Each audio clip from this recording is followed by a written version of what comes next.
কৃষক কৃষি তার উন্নয়ন, সব নিয়ে আমাদের এই আয়োজন। বাংলার কৃষি, বাংলার কৃষি, বাংলার কৃষি। ফলবে ফসল, ভরবে গোলা, আরো বেশি বেশি। বাংলার কৃষি, বাংলার কৃষি, বাংলার কৃষি, বাংলার কৃষি, বাংলার কৃষি। সুপ্রিয় সুধী, আমন্ত্রণ বাংলার কৃষি অনুষ্ঠানে। কৃষি তথ্য প্রযুক্তি পরামর্শ এ নিয়েই বাংলাদেশ টেলিভিশনের প্রতিদিনকার আয়োজন বাংলার কৃষি। কৃষক ভাইরা, বাংলার কৃষির আজকের পর্বে আপনাদের জন্য থাকছে এই সময়ের মাঠ ফসলের করণীয় বিষয়ক মাঠ প্রতিবেদন, সেই সঙ্গে থাকছে কৃষি বিষয়ক নানান গুরুত্বপূর্ণ তথ্য ও পরামর্শ। শুরুতেই মাঠ প্রতিবেদন।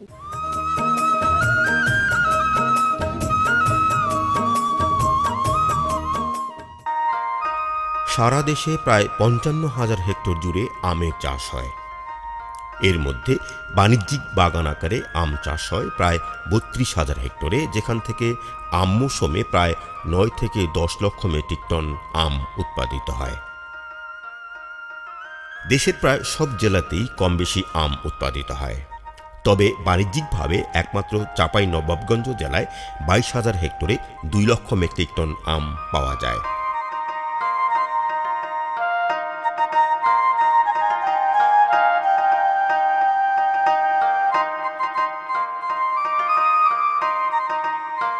সেই সঙ্গে রাজশাহী, নাটোর, কুষ্টিয়া, যশোর, মেহেরপুর ইত্যাদি জেলায় বছরে প্রায় 6 লক্ষ মেট্রিক টন আম উৎপাদিত হয়। রাজশাহী, নাটোরের পর সবচেয়ে বেশি আম উৎপাদিত হয় মেহেরপুর জেলায়। মেহেরপুরের ঐতিহ্যের সঙ্গে আমবাগানের নিবিড় সম্পর্ক বহুকাল ধরেই। জেলার মুজিবনগর আম্র কাননেই গঠিত হয়েছিল বাংলাদেশের প্রথম সরকার।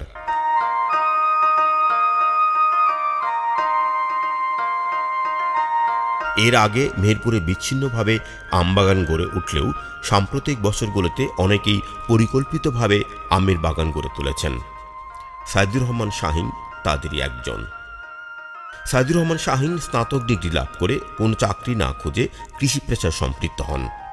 গড়ে তোলেন মেহেরপুরের কুতুবপুরে ঝাউবাড়িয়া 30 বিঘা জুড়ে এই বিশাল আমবাগান। শাহীনের এই বাগানে হিমসাগর, ল্যাংড়া, বোম্বাই, গোপালভোগ, আম্রপালি ইত্যাদি নানা জাতের আম রয়েছে।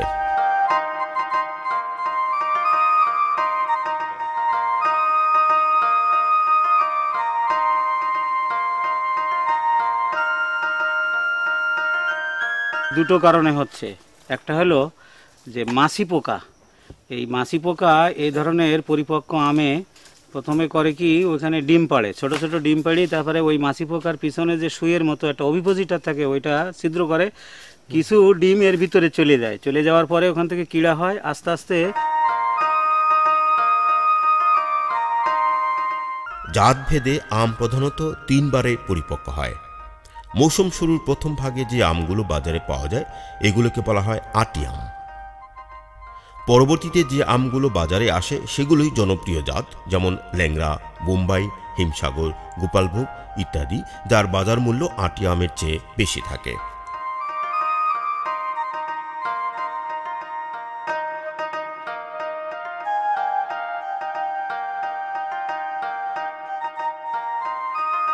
এই অবস্থায় আমের ব্যাপারী যারা আম মৌসুম শুরুর আগেই কৃষক ভাইদের কাছ থেকে আম সমেত গাছ ক্রয় করেন, তারাই কোনো কোনো ক্ষেত্রে কার্বাইড, ইথ্রিল, ফরমালিন ইত্যাদি মিশ্রণ করে আম বাজারজাত করে থাকেন। চলতি মৌসুমে এই ব্যবস্থা প্রতিরোধে সরকারিভাবে নানা কার্যক্রম পরিচালিত হচ্ছে।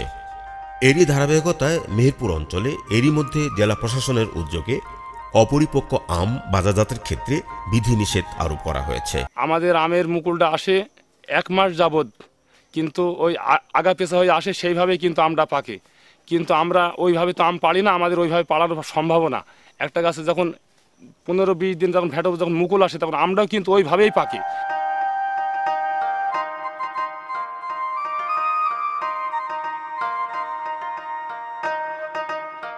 এদিকে মেহেরপুরে অনেক প্রগতিশীল আম চাষী রয়েছেন যারা আমে কার্বাইড, ফরমালিন মিশ্রণ ইত্যাদি বিষয়ে যথেষ্ট সচেতন। এমনিভাবে দেশে আম চাষে কৃষক ভাইদের মধ্যে কার্বাইড, ইথ্রিল, ফরমালিন মিশ্রণ প্রতিরোধ ব্যবস্থা আরও জোরদার হোক, এটি আমরা আশা করছি।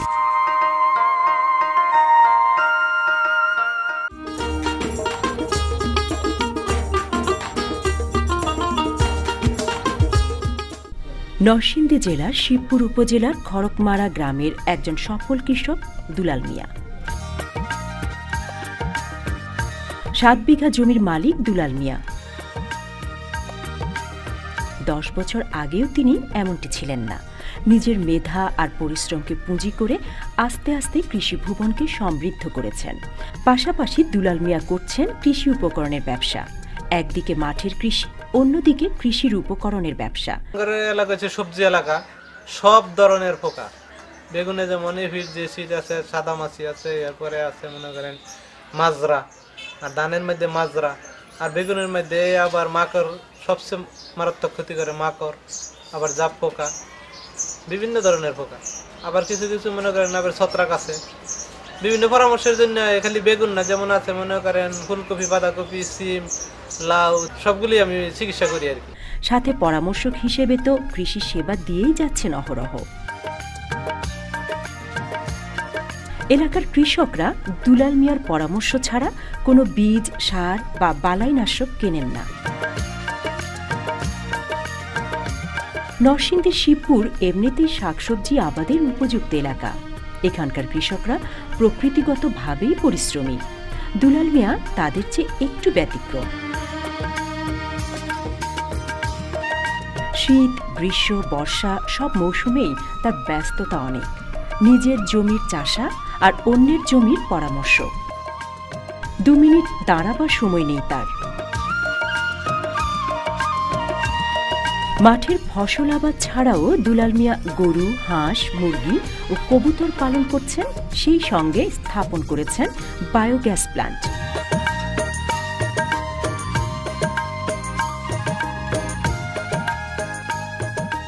তার এই সাফল্যের স্বীকৃতি স্বরূপ এরই মধ্যে কৃষি সম্প্রসারণ অধিদপ্তরের এনএটিপি প্রকল্পের পক্ষ থেকে দুলাল মিয়া ভিয়েতনাম ঘুরে এসেছেন।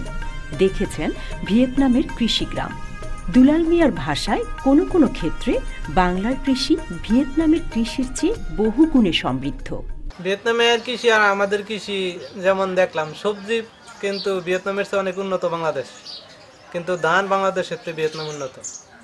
কোনো এলাকা অনাবাদী নেই, বাংলাদেশে তো অনেক এলাকা অনাবাদী আছে, কিছু কিছু জায়গার মধ্যে ফসলই আনে। আর হ্যাঁ করে বাড়ির আশেপাশে মনে করেন বিল্ডিং ঘর বাদে যা আছে সব জমি ধান। আর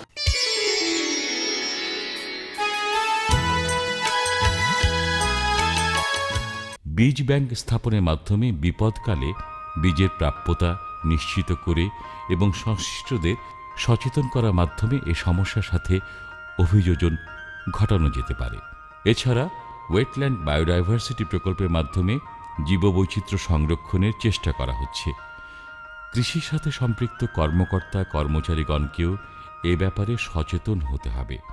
জলবায়ু পরিবর্তনের প্রভাবে বর্তমান বিশ্ব যে শুধুমাত্র মারাত্মক খাদ্য ঘাটতির সম্মুখীন হচ্ছে তা নয়, বরং পরিস্থিতি বলে দিচ্ছে অদূর ভবিষ্যতে মানবজাতিকে আরও বেশি জলবায়ু পরিবর্তনের প্রভাবের সাথে লড়াই করতে হবে। আফ্রিকায় এক গবেষণায় প্রতীয়মান হয়েছে যে জলবায়ু পরিবর্তনের কারণে শতকরা 25 থেকে 42% প্রজাতির গাছপালা নিশ্চিহ্ন হয়ে যাবে, যা প্রভাব ফেলবে ফসল এবং অন্যান্য উদ্ভিদ প্রজাতির উপর। জলবায়ুর পরিবর্তনজনিত উদ্ভিদ প্রজাতির বিলুপ্তি ইতোমধ্যেই দৃষ্টিগোচর হয়েছে। এই ধরনের প্রভাবের ফলে খাদ্য উৎপাদনকারী ও ঔষধ উৎপাদনে ব্যবহৃত উদ্ভিদের বিস্তার হ্রাস পেয়েছে এবং ভবিষ্যতে আরও হ্রাস পাবে বলে ধারণা করা হচ্ছে। উন্নয়নশীল দেশগুলোর সব চাষযোগ্য জমি শীঘ্রই আবহাওয়া পরিবর্তনের বিরূপ প্রভাবের সম্মুখীন হবে, যার ফলে দানাদার খাদ্য উৎপাদন শতকরা 65% হ্রাস পাবে এবং জিডিপি এর শতকরা 16% কমে যাওয়ার কারণ হয়ে দাঁড়াবে। এই ধরনের ক্ষতি পুষিয়ে উঠতে কৃষকদের মধ্যে সমবায়ের মাধ্যমে ক্ষতি ভাগাভাগি করা বা সরকারের পক্ষ থেকে ভর্তুকি অথবা বেসরকারি পর্যায়ে ইন্স্যুরেন্স চালু করার মাধ্যমে অভিযোজন করা যায় কিনা ভেবে দেখা দরকার। জলবায়ুর প্রভাব মোকাবেলায় অভিযোজন কৌশল নির্ধারণের নিমিত্তে জলবায়ু ও আবহাওয়া দ্বারা কৃষি, পরিবেশ এবং সামাজিক ব্যবস্থা কিভাবে প্রভাবিত হচ্ছে সে সংক্রান্ত সঠিক তথ্য পাওয়া প্রয়োজন, যাতে করে জলবায়ু পরিবর্তনের মাধ্যমে সৃষ্ট সংবেদনশীল দিকগুলো নির্ধারণ করা যায়। এ ধরনের পরিকল্পনা কৃষির উৎপাদন প্রক্রিয়ায় খুবই গুরুত্বপূর্ণ। তথ্যের উপর ভিত্তি করে কোনো নির্ধারিত এলাকা বা দেশের জন্য উপযোগী কৃষি মডেল প্রস্তুত করে অভিযোজন করা যেতে পারে। কৃষি উৎপাদন পদ্ধতির নিজস্ব গতি প্রকৃতি আছে, যা ভবিষ্যৎ কৃষির প্রকৃতি নির্ধারণে ভূমিকা রাখে। অগ্রিম পূর্বাভাস এবং ঝুঁকি ব্যবস্থাপনা জলবায়ু পরিবর্তনের সাথে অভিযোজনের ক্ষেত্রে উল্লেখযোগ্য ভূমিকা রাখতে পারে। এভাবে অগ্রিম এবং যথোপযুক্ত তথ্য সংগ্রহ করে সেই মোতাবেক পরিকল্পনা গ্রহণ করতে কৃষককে উদ্বুদ্ধ এবং তৈরি করাও অভিযোজন প্রক্রিয়ায় গুরুত্বপূর্ণ। জলবায়ু পরিবর্তনের সাথে কৃষির জন্য সুনির্দিষ্ট অভিযোজন কৌশল গ্রহণ করা প্রয়োজন। মূলত এ পরিবর্তনের সাথে কৃষিকে খাপ খাইয়ে নিতে স্বতঃস্ফূর্ত ও পরিকল্পিত এ দু ধরনের অভিযোজন হতে পারে। স্বতঃস্ফূর্ত অভিযোজনের আওতায় বৃষ্টিপাতের ধরন পরিবর্তনের সাথে সাথে ফসলের ধরন এবং এসব ফসলের বপন বা রোপণ সময় এবং ফসল সংগ্রহের সময় পরিবর্তন করা যায়। পরিকল্পিত অভিযোজনের আওতাভুক্ত হতে পারে সচেতনভাবে কৃষি পদ্ধতির জন্য বিভিন্ন সেক্টরের সমন্বয়ে অভিযোজন সক্ষমতা বৃদ্ধি করা। উদাহরণস্বরূপ, বিশেষ আবহাওয়ায় টিকতে পারে এই ধরনের ফসল প্রজাতি নির্বাচন করা, আবহাওয়া সংবেদনশীল পুরানো প্রজাতির ফসলকে আবহাওয়া অসংবেদনশীল নতুন ফসল দ্বারা প্রতিস্থাপন করা এবং ওইসব ফসলের জন্য প্রয়োজনীয় উপকরণ ও প্রযুক্তি সমৃদ্ধ হওয়ার চেষ্টা করা যায়।